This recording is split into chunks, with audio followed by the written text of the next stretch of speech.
Още много малко остана до Коледа, всички броим дните. Неделя е, аз съм Мони за тези от вас, които не ме познават, и днес продължавам олимпийското ни коледно неделно четене с нова коледна приказка на гръцки език. Днес ще продължа с нещо, което започнах миналата година за Снежната кралица. Надявам се това да ви е интересно и да очаквате с нетърпение третата история. А сега продължавам и сте едини. Паме!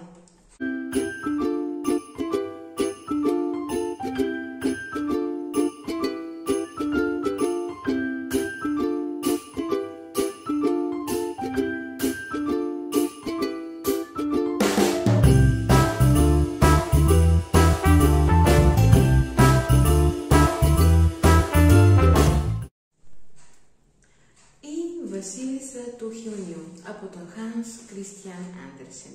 Ιστορία τρίτη. Για τον κήπο με τα λουλούδια της γερόντισσας που ήξερε από μάγια. Τι απέγινε όμως η μικρή Γκέρντα από τότε που ο Κέι δεν ξαναγύρισε στο σπίτι? Πού μπορούσε να είχε πάει? Κανένας δεν ήξερε. Κανένας δεν μπορούσε να δώσει μία πληροφορία.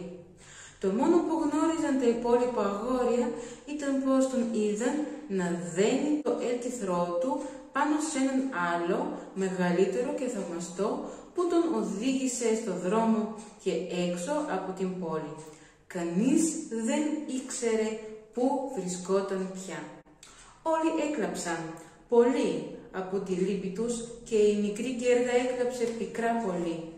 Ώσπου στο τέλος πίστεψε πως πρέπει να έχει πια πεθάνει και πως είχε μάλλον πνιγεί στο ποτάμι που κυλούσε κοντά στην πόλη. Ω, τι ατέλειωτα και μελαγχολικά βράδια ήταν εκείνα. Κάποτε ήρθε η άνοιξη με τη ζεστή λιακάδα της. Ο Κέι πέθανε και πάει, είπε η μικρή Γκέρντα.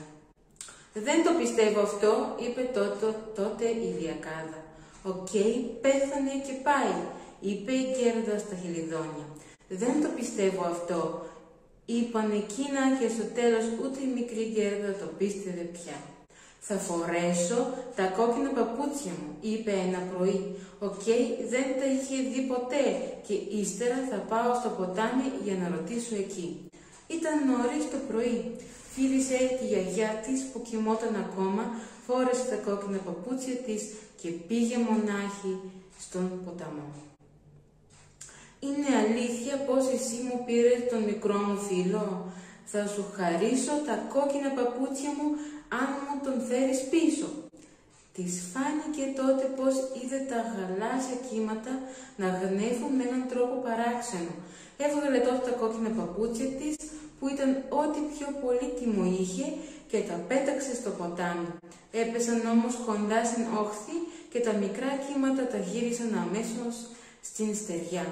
Λες και το ρεύμα δεν ήθελε να πάρει κάτι που ήταν τόσο ανεκτήμητο για τη μικρούλα. Στην πραγματικότητα βέβαια ήταν γιατί δεν είχαν πάρει εκείνα τον μικρό Κέι. Όμως η Γκέρντα σκέφτηκε πως έφταιγε που δεν τα πέταξε αρκετά μακριά. Έτσι σκαρφάλωσε σε μία βάρκα που βρίσκονταν ανάμεσα στα βούρλα, πήγε στην άκρη και πέταξε ξανά τα παπούτσια. Η βάρκα όμως δεν ήταν δεμένη και οι κινήσεις της μικρούλας την έκαναν να παρασυρθεί μακριά από την ακτή. Μόλις το κατάλαβε, πάσχισε να κάνει κάτι για να τη γυρίσει πίσω. Μα η βάρκα είχε φτάσει κιόλας 1 μέτρο μακριά από την στεριά και γλιστρούσε γρήγορα. Ολοένα και πιο μακριά. Η μικρή Γκέρντα φοβήθηκε πολύ και άρχισε να κλαίει. Κανείς όμως δεν την άκουγε εκτός από τα χελιδόνια, και αυτά δεν μπορούσαν να την γυρίσουν πίσω στη στεριά. Πετούσαν μόνο κατά μήκους της όχθης και τραγουδούσαν για να την παρηγορήσουν. «Εδώ είμαστε, εδώ είμαστε». Η βάρκα παρασύρθηκε από το ρεύμα και η μικρή Γκέρντα κάθισε ακίνητη και ξυπόλυτη. Τα παπούτσια της έπλεαν πίσω από τη βάρκα, δεν μπορούσε όμως να τα φτάσει, γιατί η βάρκα ταξίδευε πολύ πιο γρήγορα από εκείνο. Οι όχθες και στις δύο πλευρές του ποταμού ήταν πανέμορφες, γεμάτες υπέροχα λουλούδια, σε βάσμια δέντρα και πλαγιές με πρόβατα και αγελάδες. Ούτε ένας άνθρωπος όμως δεν φαινόταν πουθενά. «Ίσως ο ποταμός με πάει στον μικρό μου Κέι», είπε, και λύπη της λιγόστεψε. Σηκώθηκε όρθια, κοιτάζοντας για ώρες τις όμορφες πράσινες ακτές. Τώρα έπλεε κατά μήκος ενός μεγάλου κήπου με κερασιές και ένα μικρό αγροτόσπιτο με παράξενα κόκκινα και μπλε παράθυρα. Ήταν αχυρένιο και μπροστά του στέκονταν φορεί δύο ξύλινοι στρατιώτες και τέντωναν τα όπλα τους καθώς περνούσε κάποιος. Η Γκέρδα τους φώναξε, νομίζοντας πως είναι ζωντανοί. Εκείνοι όμως δεν απάντησαν όπως ήταν φυσικό. Πλησίασε κοντά τους, καθώς το ρεύμα παρέσχερε τη βάρκα αρκετά κοντά στη στεριά και φώναξε πιο δυνατά. Μια γερόντισσα βγήκε τότε από το αγροτόσπιτο, ακουμπώντας πάνω σε ένα στραβό ραβδί. Φορούσε ένα πλατήγυρο καπέλο, στολισμένο με τα πιο θαυμαστά λουλούδια. «Καημένο παιδί», είπε η γερόντισσα, «πώς βρέθηκες μέσα στον μεγάλο ορμητικό ποταμό, να σε παρασύρει έτσι, μακριά στον κόσμο?»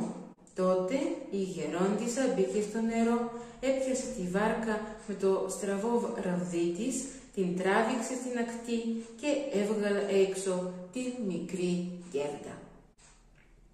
Η μικρούλα ήταν τόσο χαρούμενη που βρέθηκε και πάλι στη στεριά, όμως ένιωσε και φόβο βλέποντας την παράξενη γερόντισσα.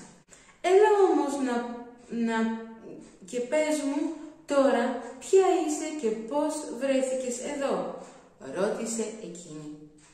Η Γκέρδα της τα είπε τότε όλα και η γερόντισσα κούνησε το κεφάλι της και είπε Σαν τα διηγήθηκε όλα η Γκέρδα, τη ρώτησε μήπως είχε δει τον μικρό Κέι. Η γυναίκα απάντησε πως δεν είχε περάσει από εκεί ως εκείνη τη στιγμή, αλλά σίγουρα θα ερχόταν.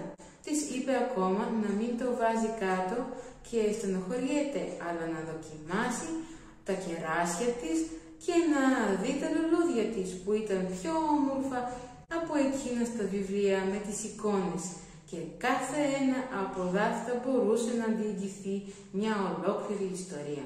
Πήρε τότε την Γκέρδα από το χέρι, την οδήγησε μέσα στο αγροτόσπιτο και κλείδωσε πίσω της την πόρτα.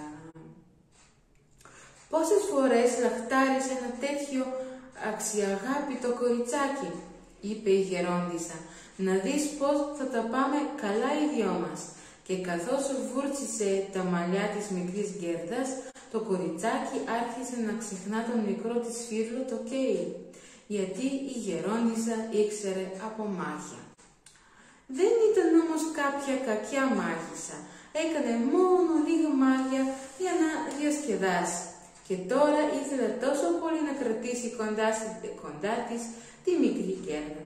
Γι' αυτό πήγε έξω στον κήπο, τέντωσε το στραβό ραβδί της στις τριανταφυλλιές που έστεκαν όμορφα ανθισμένες και αυτές βυθίστηκαν μέσα στη γη. Κανείς πια δεν θα μπορούσε να μαντέψει πώς φύτρωναν άλλοτε εκεί. Η γριά φοβήθηκε πως αν έβλεπε η Γκέρδα τα τριαντάφυλλα θα σκεφτόταν τα δικά της και θα θυμόταν τον μικρό Κέι και τότε θα έφευγε μακριά της. Την οδήγησε τότε στον κήπο των λουλουδιών. Ω, τι μυρωδιές και τι ομορφιά! Ό,τι λουλούδι μπορούσε κανείς να φανταστεί από οποιαδήποτε εποχή του χρόνου βρισκόταν εκεί ολάνθιστο. Κανένα βιβλίο με εικόνες δεν μπορούσε να είναι πιο εύθυμο ή πιο όμορφο από τούτο στον κήπο. Η Γκέρδα αναπήδησε από χαρά και έπαιξε ώσπου ο ήλιος έδειξε πίσω από τις ψηλές κερασιές. Ύστερα πήγε στο όμορφο κρεβάτι της με το μεταξωτό κόκκινο πάπλωμα που ήταν γεμάτο μπλε βιολέτες. Αποκοιμήθηκε και είδε όμορφα όνειρα όπως μια βασίλισσα τη μέρα του γάμου της. Το επόμενο πρωί πήγε να παίξει ξανά με τα λουλούδια στη ζεστή λιακάδα και κάπως έτσι άρχισαν να περνούν οι μέρες. Η Γκέρδα γνώριζε όλα τα λουλούδια. Ήταν αμέτρητα και όμως ήταν σίγουρη πως κάποιο έλειπε, αν και δεν ήξερε ποιο. Μια μέρα κάπως κοιτούσε το καπέλο της γριάς, το στολισμένο με λουλούδια. Ξεχώρισε το πιο όμορφο από όλα, που ήταν ένα τριαντάφυλλο. Η γριά είχε ξεχάσει να το βγάλει από το καπέλο της όταν εξαφάνισε τα υπόλοιπα μέσα στη γη. Αλλά έτσι γίνεται όταν κάποιος δεν είναι προσεκτικός. «Πώς, δεν υπάρχουν τριαντάφυλλα εδώ?» είπε η Γκέρδα και έτρεξε αμέσως ανάμεσα στα παρτέρια, κοίταξε παντού, μα δεν υπήρχε ούτε ένα πουθενά. Έκατσε τότε κάτω και άρχισε να κλαίει. Τα δάκρυά της όμως έπεσαν εκεί ακριβώς που ήταν βαθισμένη μια τριανταφυλλιά και καθώς τα ζεστά της δάκρυα πότιζαν το χώμα, η τριανταφυλλιά τινάχτηκε άξαφνα, φρέσκια και αθισμένη όπως ήταν προτού την καταπιεί η γη. Η Γκέρδα φίλησε τα τριαντάφυλλα και θυμήθηκε τα δικά της πίσω στο σπίτι και μαζί με αυτά τον μικρό της Κέι. «Ω, πόσο καιρό έμενα εδώ», είπε το μικρό κορίτσι, «και ο σκοπός μου ήταν να ψάξω να βρω τον Κέι. Μήπως ξέρετε που είναι?» ρώτησε τα τριαντάφυλλα. «Πιστεύετε πως πέθανε και πάει?» «Πεθαμένος σίγουρα δεν είναι», είπαν τα τριαντάφυλλα. «Ήμασταν μέσα στη γη, εκεί που είναι όλοι οι πεθαμένοι, μα ο Κέι δεν ήταν εκεί». «Σας ευχαριστώ πολύ», είπε η Γκέρδα και πήγε στα άλλα λουλούδια και άρχισε να ρωτά, κοιτάζοντας μέσα στα άνθη τους. «Μήπως ξέρετε που είναι ο μικρός μου Κέι?» Όλα όμως τα λουλούδια κάθονταν κάτω από την λιακάδα και ονειρεύονταν τα δικά τους παραμύθια. Της είπανε πολλά, κανένα όμως δεν ήξερε για τον Κέι. Τι είπε το κρινάκι λοιπόν? Δεν άκουσες το τύμπανο? Μπαμ, μπουμ, μονάχα έτσι χτυπά, πάντα, μπαμ, μπουμ. Άκουσε το λυπητερό τραγούδι της γερόντισσας που καλεί τους ιερείς. Η Ινδή γυναίκα με το μακρύ χιτώνα στέκεται πάνω από τον πεθαμένο. Οι φλόγες καίνε γύρω από εκείνη και τον νεκρό της σύζυγο. Όμως η Ινδή γυναίκα νοικιάζεται για εκείνον που ζει. Εκείνον που η φωτιά των ματιών του τρυπά την καρδιά περισσότερο και από τις φλόγες, που σύντομα θα κάνουν το νεκρό σώμα στάχτες. Μπορεί να πεθάνει η φλόγα της καρδιάς στη φωτιά μιας κηδείας? «Δεν καταλαβαίνω τίποτα», είπε η μικρή Γκέρδα. «Αυτή είναι η ιστορία μου», είπε το κρινάκι. Τι είπε η Καμπονούλα? «Εκεί πάνω από ένα στενό βουνίσιο μονοπάτι στέκεται ένα παλιό κάστρο. Οι θαλή δέντρα με παχύ κορμό μεγαλώνουν στα ερειπωμένα τείχη και γύρω από το βωμό, εκεί όπου στέκεται μια όμορφη κόρη. Σκύβει πάνω από το φράχτη και κοιτάζει έξω πάνω από τα τριαντάφυλλα. Κανένα τριαντάφυλλο πάνω στα κλαδιά δεν είναι πιο φρέσκο και δροσερό από εκείνη και κανένα άνθος μυριάς από εκείνα που πετούν στον άνεμο δεν είναι πιο ζωηρό από την όμορφη κόρη. Πώς θροίζει η μεταξένια ρόμπα της στο αεράκι. Δεν ήρθε ακόμα?» «Τον Κέι εννοείς?» ρώτησε η μικρή Γκέρδα. «Μιλώ για την ιστορία μου, για το όνειρό μου», απάντησε η Καμπανούλα. Μετά ήταν ο Γκάλανθος. Τι είπε? Ανάμεσα στα δέντρα κρέμεται μια μακριά σανίδα, μια κούνα. Δύο μακριά κορίτσια κάθονται πάνω της και κινιούνται πίσω και μπρος. Τα φορέματά τους είναι άσπρα σαν το χιόνι, ενώ μακριές πράσινες μεταξωτές κορδέλες ανεμίζουν από τα καπελάκια τους. Ο αδελφός τους, που είναι μεγαλύτερος, στέκεται όρθιος πάνω στην κούνια. Έχει τυλίξει τα μπράτσα του γύρω από τα σχοινιά για να κρατηθεί γερά, γιατί στο ένα χέρι κρατά μια μικρή κούπα και στο άλλο ένα πύλινο σωλήνα. Φυσά σαπουνόφουσκες. Η κούνια κουνιέται και οι φούσκες αιωρούνται αλλάζοντας μαγευτικά χρώματα. Η τελευταία ακόμα κρέμεται στο σωλήνα και ταλαντεύεται στο φύσιμα του αέρα. Η κούνια κουνιέται. Ο μικρός μαύρος σκύλος, ελαφρύς όπως μια σαπουνόφουσκα, πηδά προσπαθώντας να ανοίγει και αυτό στην κούνα. Και η κούνια κουνιέται και ο σκύλος πέφτει κάτω, γαυγίζει και είναι θυμωμένος. Τον κοροϊδεύουν. Η φούσκα σκάει, μια κούνια, μια φούσκα που σκάει, τέτοιο είναι το τραγούδι μου. Αυτά που λες μπορεί να είναι πολύ όμορφα, όμως τα λες με τρόπο τόσο μελαγχολικό, άσε που δεν αναφέρεις καθόλου τον Κέι. Τι είπε η Ιακυνθός? Ήταν κάποτε τρεις αδελφές, πολύ όμορφες. Το φόρεμα της μίας ήταν κόκκινο, της δεύτερης μπλε, της τρίτης άσπρο. Χόρευαν πιασμένες χέρι-χέρι πλάι στην ήρεμη λίμνη κάτω από το λαμπερό φεγγαρόφωτο. Δεν ήταν νεράιδες, μα φτητά κορίτσια. Μία γλυκιά μυρωδιά απλώθηκε και οι κόρες χάθηκαν στο δάσος.